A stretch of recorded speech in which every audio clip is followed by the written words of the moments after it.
Et coucou, on est le dimanche 6 août, j'espère que vous allez bien, je vous souhaite la bienvenue dans ce nouveau vlog. Alors j'ouvre aujourd'hui parce que j'ai pas mal de choses à vous dire et comme j'avais un petit peu de temps, je me suis dit autant le faire tranquillement maintenant plutôt qu'entre midi et 2 à chaque fois où des fois je suis un petit peu speed et que j'ai pas forcément beaucoup de temps. Alors aujourd'hui je vais vous parler de plusieurs choses. La première... Hier, je suis allée faire un petit tour en librairie parce que j'avais un cadeau à faire. J'aurais pas dû. Voilà, donc je ne suis pas revenue les mains vides comme vous pouvez le voir.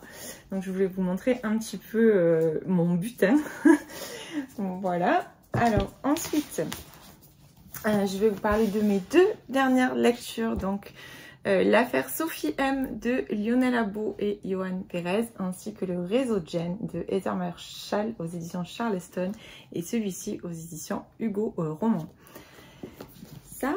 Ensuite, hier je ne suis pas allée qu'en librairie, je suis aussi allée chez Ikea et j'ai enfin pu terminer mes bibliothèques et je suis vraiment super contente. Il ne me reste plus qu'à faire vraiment le tri que je veux faire et le rangement que je veux faire, mais ça y est, elle est toute terminée, mais je vous montrerai une fois que j'aurai vraiment terminé le rangement parce que là il y a beaucoup de casiers, enfin il y a des casiers un peu vides, tout ça c'est pas génial. Ensuite je me suis également pris, alors j'en ai pris chez Ikea puis j'en ai pris ailleurs, donc j'ai pris des cadres comme ça, alors vous allez vous dire mais pourquoi on nous parle de cadres, et j'en ai pris aussi à customiser comme ça. Voilà, comme ça. Enfin bon, j'ai pris il y en a encore deux, j'arrive pas à les sortir.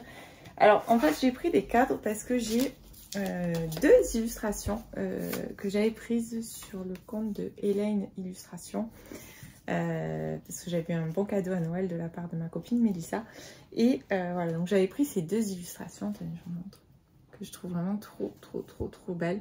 En plus là on va rentrer dans, enfin pas encore, mais bon c'est vrai qu'il fait tellement un temps bof. Voilà, septembre pour moi c'est un petit peu le début de l'automne et je trouve que ça va tellement bien. Et depuis en fait je voulais absolument voilà, les mettre dans un cadre pour que ça soit un petit peu plus joli et les mettre dans ma bibliothèque. Donc voilà, c'est chose faite.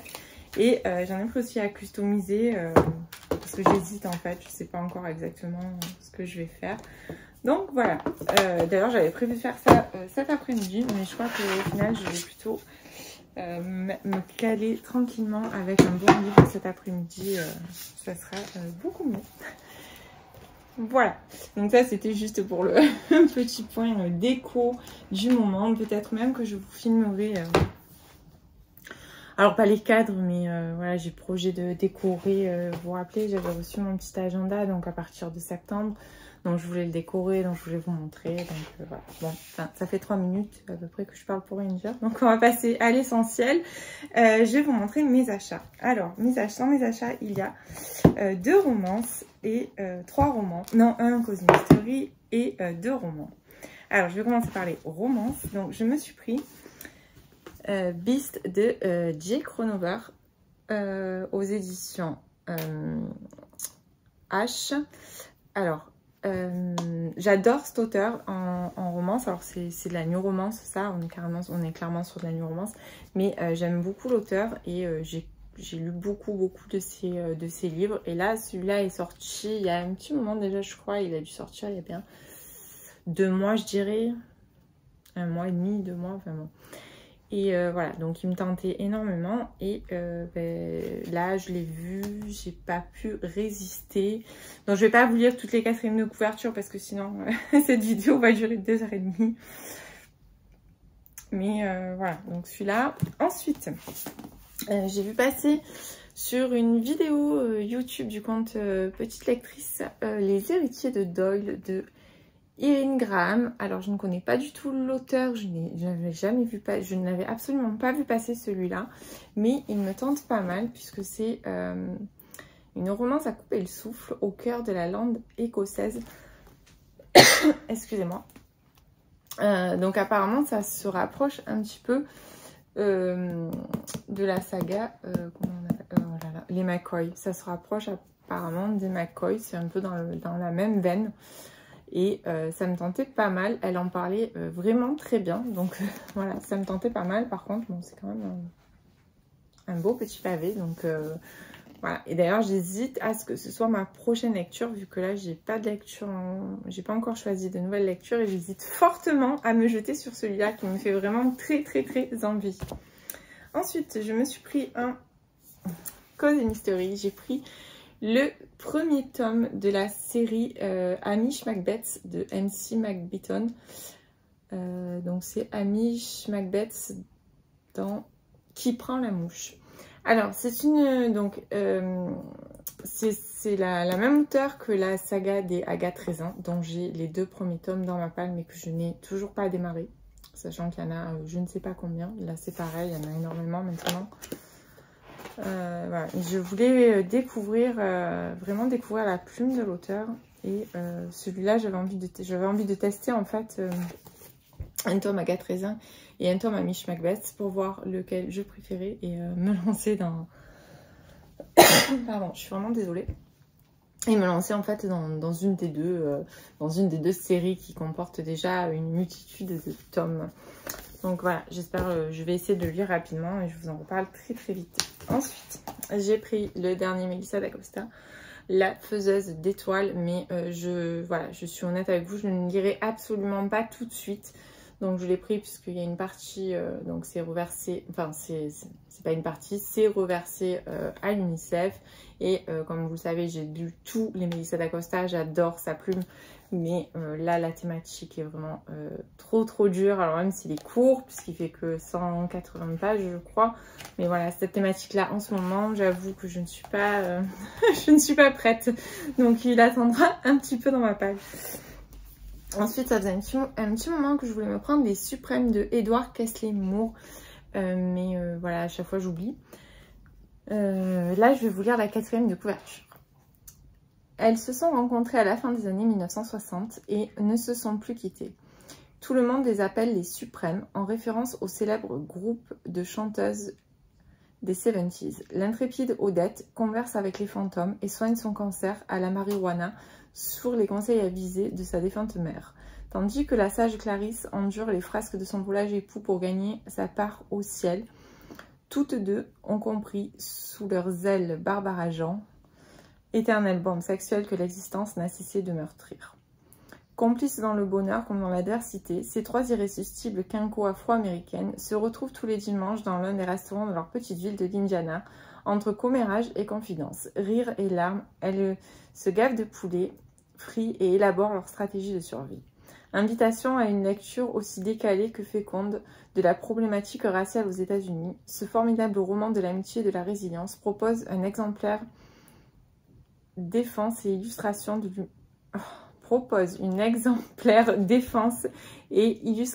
l'humanisme conçu comme la plus réjouissante des insurrections.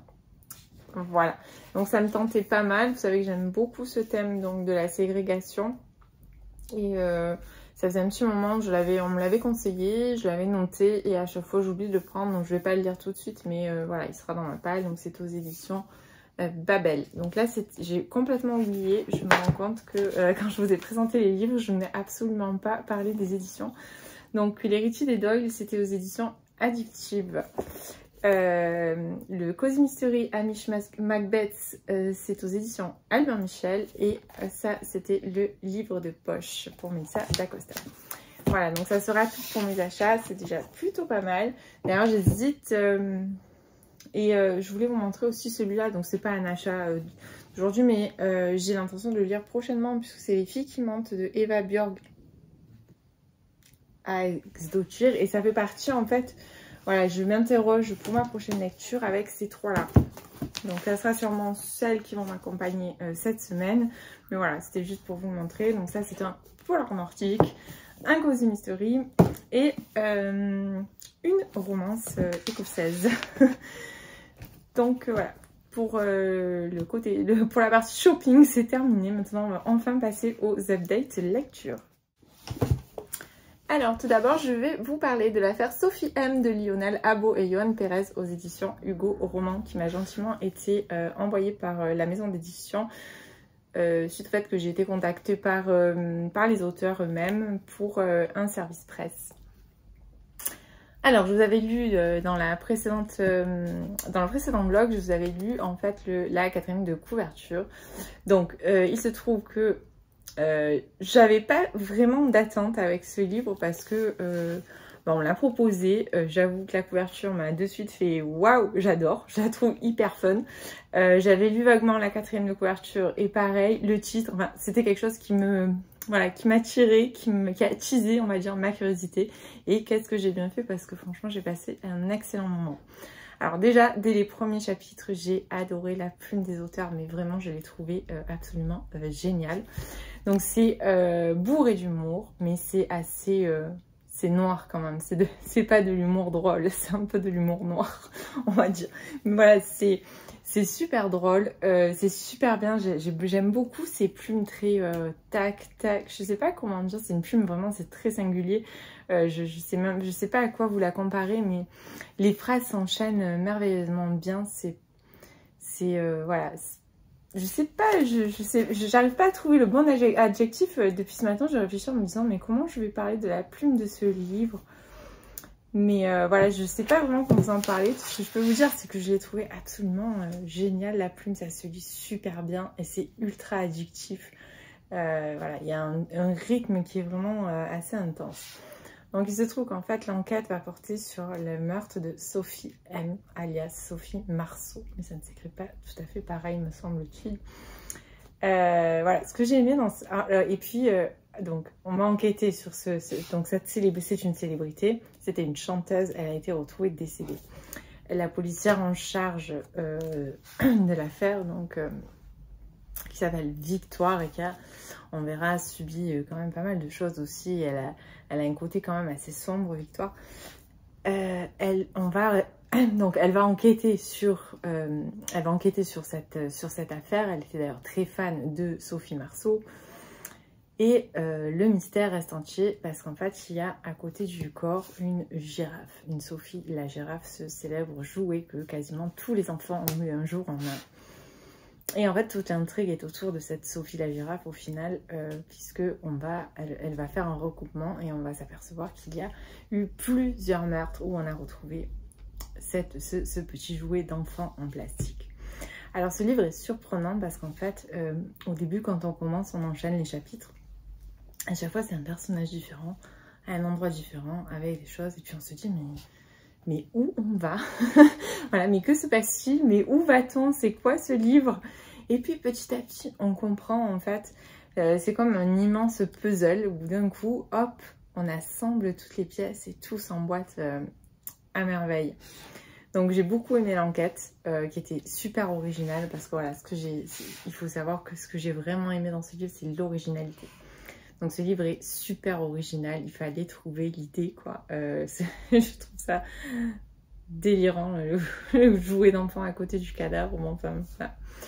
Et la plume fait vraiment la force, la construction, la plume, l'intrigue, enfin bon, voilà. Franchement c'est une belle réussite, c'est une très belle découverte.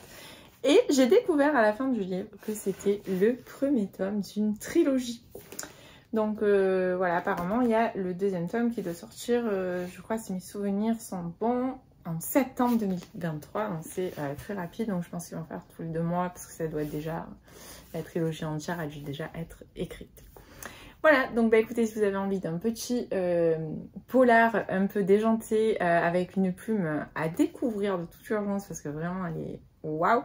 D'ailleurs je suis toujours intriguée quand je vois des romans à 4 mains parce que je serais curieuse de savoir comment ils s'organisent, qui fait quoi, qui a écrit quoi.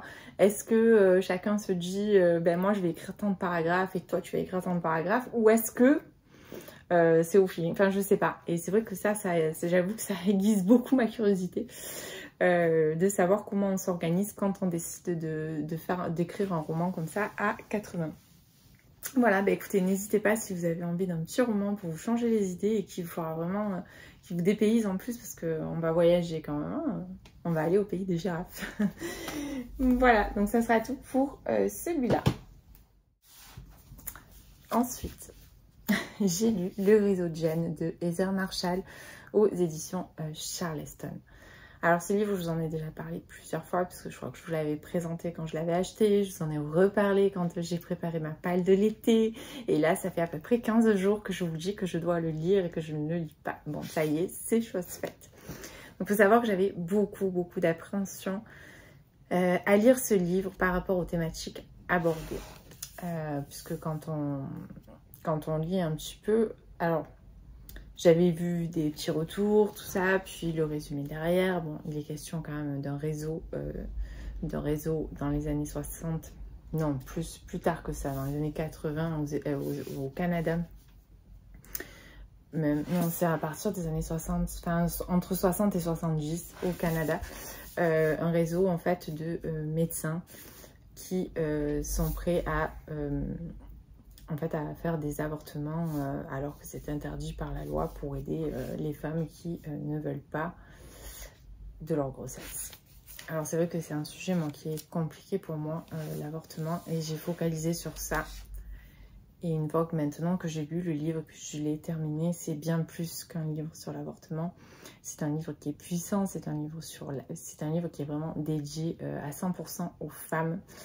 Et d'ailleurs, c'est un roman choral qui met en scène 3 héroïnes incroyables, 3 femmes absolument incroyables. Mais voilà, c'est vrai que moi, l'avortement, c'est un petit peu compliqué pour moi, sachant que j'ai essayé pendant des années d'avoir un enfant, que je ne suis pas arrivée. Donc c'est vrai que quand j'entends quelqu'un qui va se faire avorter, pour moi, c'est un petit peu compliqué à comprendre. Alors j'avoue que c'est bête peut-être de s'arrêter là, mais voilà, quand on a désiré pendant des années un enfant, on a un peu du mal avec l'avortement. Voilà, donc la parenthèse est fermée, je ne vais pas m'étaler sur ma vie, je ne suis pas là pour ça, je suis là pour vous parler de cette lecture. Et donc au final, en fait, ce livre, donc au-delà du réseau de Jen, qui est effectivement un réseau aidant les femmes qui veulent avorter, c'est surtout une ode à la maternité. Parce qu'ici, on va justement parler avec 3 héroïnes différentes. Donc on a Evelyn, Nancy et j'ai un bug. Et j'ai un bug, pourtant je l'ai fini ce matin. Angela, pardon. Et Angela. Donc il faut savoir qu'Angela, c'est à notre époque. Donc on est en 2017 pour le livre. Angela essaye désespérément d'avoir un enfant et enchaîne les fécondations in vitro. Evelyn est le médecin, est un médecin qui va justement faire partie du réseau Jane, et Nancy est un petit peu dans tout ça puisque elle sera confrontée à diverses situations. Alors moi j'ai aimé en fait voir l'évolution. Alors c'est vrai qu'à l'époque, alors on parle d'avortement, c'est sûr que l'avortement aujourd'hui, l'avortement il y a à une époque où les moyens de contraception n'étaient pas... Aujourd'hui, on a beaucoup de moyens de contraception. Dans les années 60, non. Et avant, encore moins. Donc, on pouvait effectivement avoir des grossesses non désirées. Et c'était forcément compliqué, surtout qu'à l'époque, moi, ce que j'ai surtout retenu dans ce film, c'est qu'une femme qui tombe enceinte hors mariage était une fille perdue. On va dire ça pour rester poli. Alors qu'aujourd'hui, non, on n'est pas une fille perdue si on tombe enceinte hors mariage. Il y a de nombreuses femmes qui ont des enfants hors mariage. Et il y a même de nombreuses femmes qui ont des enfants, entre guillemets, toutes seules. Alors, elles ne le font pas seules puisque ce n'est pas possible scientifiquement. Mais voilà, vous m'avez compris. Donc, on n'est pas du tout dans le même contexte. Et c'est ça moi, c'est ça qui m'a beaucoup choquée en fait. C'est ce contexte de la place de la femme. Vraiment, je me dis, mais heureusement qu'on a évolué parce que là, c'était absolument affreux. Voilà, après je ne veux pas trop vous en dévoiler parce que c'est vrai que moi je me suis... Enfin, j'ai pas lu énormément de retours dessus parce que j'avais déjà pas mal d'a priori. Donc je voulais vraiment être, entre guillemets, un petit peu vierge de tout pour le découvrir moi-même. Et j'ai eu une très belle surprise parce que honnêtement, c'est un énorme coup de cœur. La plume est absolument magnifique et d'une fluidité incroyable. Vous ne voyez absolument pas les pages défiler et c'est un véritable page turner parce qu'une fois qu'on l'a commencé, on est totalement pris, on est aux côtés de ces 3 femmes, on écoute leur histoire, on écoute le lien qu'elles ont entre elles, tout ce qui va se tisser, c'est absolument incroyable, vraiment l'intrigue est géniale et on a vraiment beaucoup de mal à le lâcher. j'ai adoré cette plume, vraiment. Voilà, je crois que c'est son, il me semble que c'est son, oui, c'est son premier roman à l'auteur et j'espère vraiment que elle nous en fera d'autres parce que celui-ci était vraiment excellent. Donc voilà, donc c'est un roman qui aborde des thématiques fortes, des thématiques liées à la maternité, des thématiques liées à la condition de la femme. C'est un roman vraiment qui se veut quand même vraiment dédié à la femme. Alors moi j'ai du mal à parler quand même de droit de la femme parce que on est un être humain. Enfin moi là j'ai un peu du mal, je trouve que ça... Moi je dis juste que pour moi c'est bien que les choses aient évolué parce que vraiment on était considérés comme rien au final, on est dans une société patriarcale et c'est très bien qu'on soit sorti de cette société là.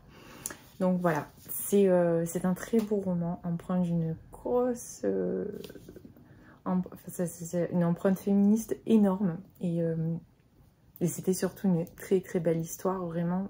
C'est l'histoire de ces trois femmes. La femme m'a bouleversée. D'ailleurs, toute la lecture m'a bouleversée parce qu'à chaque fois, on aborde plein de thématiques.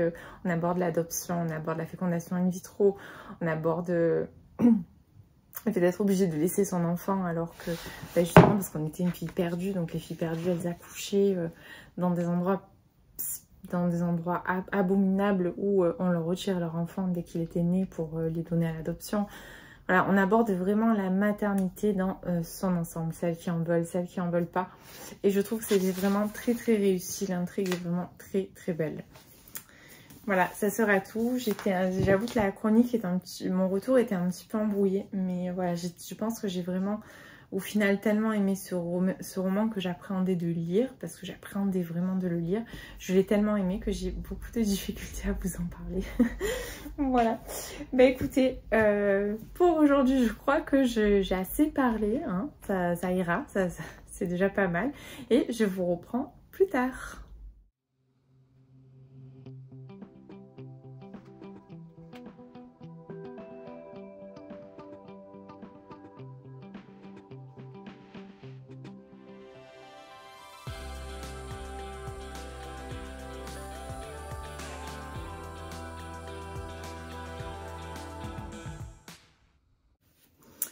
Et coucou, on est le jeudi 10 août, j'espère que vous allez bien, je vous reprends à peine maintenant depuis dimanche.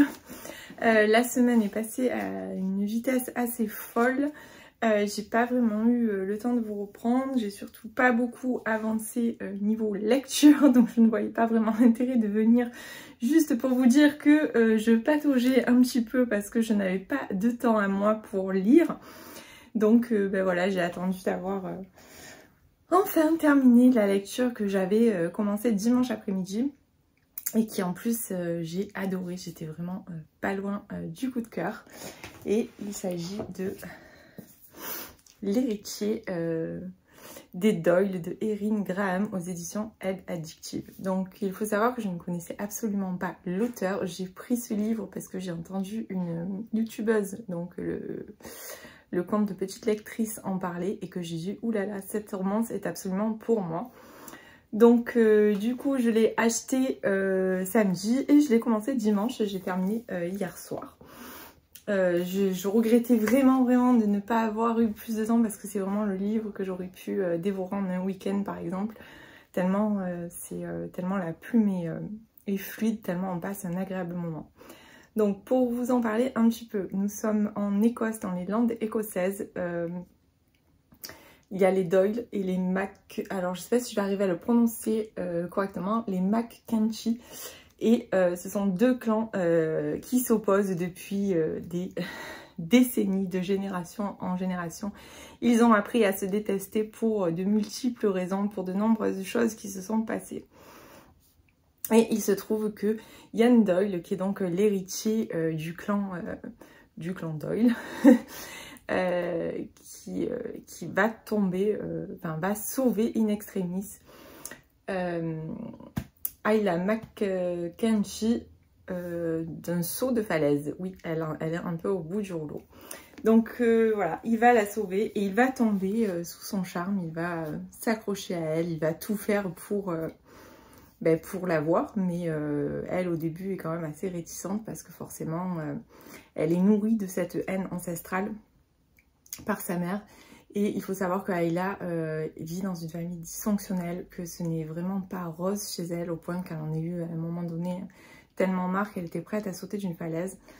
Et de fait, voilà, on va s'engager dans une sorte de relation, mi-amitié, voilà. Et c'est plutôt sympa. Alors ce que j'ai aimé, donc, c'est que cette romance se déroule en Écosse avec vraiment les codes un peu comme dans les McCoy. Je veux dire, on sent qu'on est en Écosse, c'est assez immersif au niveau du climat, au niveau de certaines fêtes qui sont organisées, au niveau des tartans, au niveau de tout ça.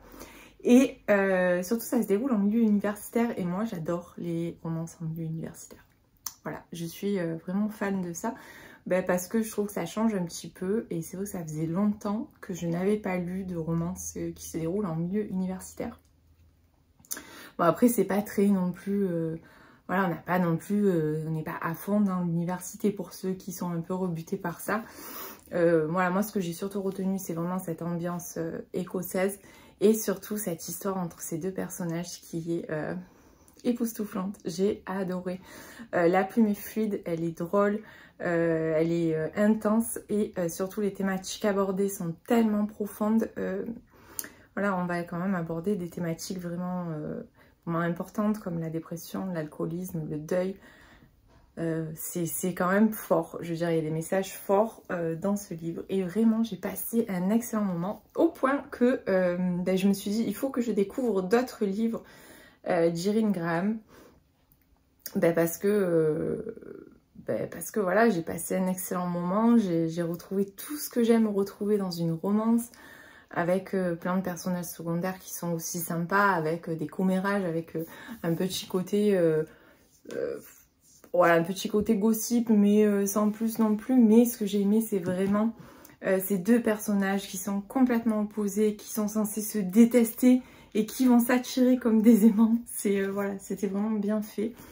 Donc il est quand même gros puisqu'il fait 510 pages, mais on ne voit absolument pas les pages défilées parce que la plume de l'auteur est vraiment très très fluide et du coup on passe vraiment un excellent moment. Donc si vous cherchez une romance qui se déroule en milieu universitaire, qui va... Voilà, où vous aimiez un peu ces histoires d'amour interdites, je peux que vous le conseiller évidemment parce qu'il est vraiment top. Donc j'ai eu... hier, je me suis dit, je vais aller discuter avec l'auteur. Je vais lui poser quelques questions et lui demander qu'est-ce qu'elle me conseille après celui-là. Et Erin Graham est vraiment très gentille. Elle a pris le temps de parler avec moi, elle a pris le temps de me parler de ses livres et de me conseiller des titres. Et mon choix s'est porté sur Forbidden Soldier de Erin Graham aussi. Alors il est sur ma tablette parce qu'il n'est pas disponible en format papier. Alors c'est pour ça qu'elle a hésité un petit peu à me le proposer au départ. Mais moi ça ne me pose pas de problème de le lire sur ma tablette. Ce qui me dérange c'est que j'aurai pas le livre dans ma bibliothèque et que je ne pourrai pas faire de jolies photos. Mais peu importe. Et il se trouve que cette romance là se déroule pendant la Deuxième Guerre mondiale. Donc j'ai vu ça. En fait je suis même pas allée au bout du résumé. J'avoue que j'ai vu Deuxième Guerre mondiale et j'ai foncé parce que je veux absolument en voir. Elle a tellement bien mené la danse avec les clans écossais que je me suis dit je veux voir ce que ça donne pour la Deuxième Guerre mondiale. Après il y a d'autres titres dont je vous parlerai plus tard qui m'intéressent et que je me prendrai sûrement plus tard. Bon, enfin celui-là je vais pas le lire de suite. Je pense que j'essaierai de le lire avant la fin de l'été ou en septembre. Mais voilà, c'était parce que j'avais envie de l'avoir. Ensuite, j'ai poursuivi ma lecture du tome 2 de la saga Lily Miller. Donc le tome 2 c'est Mortal Secret. Je suis à peu près à un quart de ma lecture. Alors pour l'instant j'aime toujours autant, j'aime cette ambiance de secret, cette ambiance où il se passe toujours quelque chose, où on ne leur laisse absolument pas de répit, elle ne laisse aucun répit à ces personnages. Ça s'enchaîne. Après c'est vrai que j'étais restée sur le twist final, enfin le cliffhanger final du tome 1 et j'avais vraiment besoin d'avancer un petit peu pour voir. Donc comme je vous ai dit, je le prends en parallèle de mes lectures et j'avance tout doucement mais sûrement.